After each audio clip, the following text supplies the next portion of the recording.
Hello and welcome to another episode of the Embodied Life Coaching Podcast. So we're looking at the big one this week. We are going to explore our relationships with money. How does it come about? How does it impact us?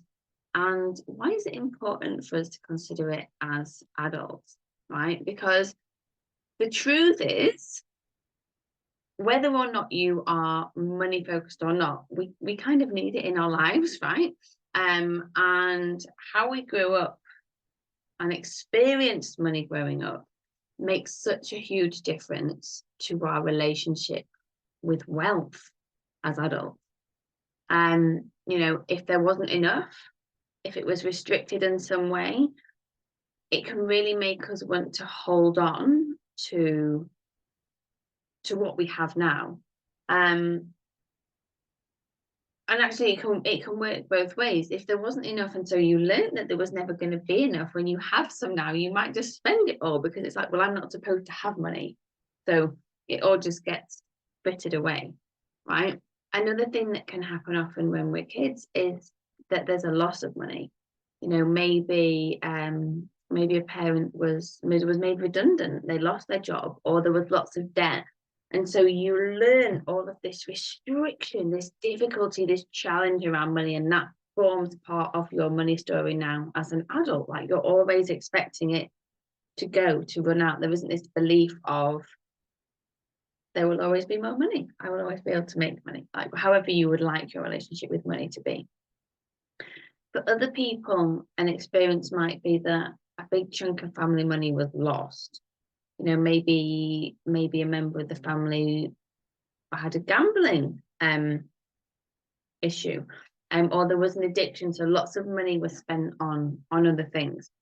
And all of these experiences can create a massive restriction in how you experience money and wealth now. And obviously that's for a very good reason, right? If there was a time in your life when your basic needs weren't met due to a lack of financial resources, it's going to have an impact, and I spend a lot of time on this podcast talking about the other needs that we had that weren't met, like the emotional needs, the need for touch, the need for love. But actually, our very basic needs are obviously also very important, right? If our very basic fundamental survival needs are not met, it has an impact, okay? And I just want you to start thinking about that for yourself today, because we don't look back at, well, what is my money story? What were my parents' relationship like with money? What did I learn about money growing up? Did I learn that money was for bad people? Did I learn that money was the root of all evil? Did I learn that money was the absolute most important thing? My sole goal in my life is to create financial security for myself and for my family, right? So everything, all of my drive, all of my achievements, everything has to go to earning a certain amount. Okay, because then often that results in the high successful job that pays very well, but maybe doesn't fulfill you in the way that you want to be fulfilled. Because we can be financially wealthy and emotionally very poor, or from a well-being perspective, being very poor, right? And sometimes we just want to take that step back of, well, what are the subconscious rules and processes and things that I am following around money, or that are following me? And do I like them now as an adult, or do I not? So for me, it was always very important. I saw my parents' interactions with each other. My dad was the main breadwinner, and my mum kind of had to do his bidding in a lot of ways. Like, in a lot of ways she didn't, but in a lot of ways she did, because he held the purse strings. And so for me, it was always really important that I was financially independent. Now, I'm not saying that's a bad thing, but it has caused challenges. It did result in me going and getting a job that was well paid, but maybe didn't quite tick the boxes for me. And we've had lots of tussles within our marriage over the years around money, because Like, I want my money to be my money. And that idea and that shift to it's our money, or like some of it is our money, has been very challenging for me because I want to hold on to it all. You know, I also don't want to spend it. It's like, it's all got to be there. It's got to be saved, because that's what I learned. And it's just so useful for us to tap into what our experience with money is. And then also, if we bring in like my approach to the nervous system as well, it just noticing even the topic or like the conversation of thinking about money, what happens in your body? Do you feel open and expansive and like you've got this amazing relationship with money, or does it feel uncomfortable? Do you kind of shrink back a little bit? You know, maybe you learned that people with money were bad, they were greedy, they were vulgar. And so actually the idea of money feels a little bit like, oh no, we shouldn't be talking about money, Louise. Like, this is a bit, I wouldn't want to make lots of money, and I wouldn't want to be flashy. I wouldn't want to be showy. Like, I just need to keep everything like, oh no. Because if that's your truth, and I can tell you I relate to that one, then no matter how hard you try, you may find that there always seems to be a block.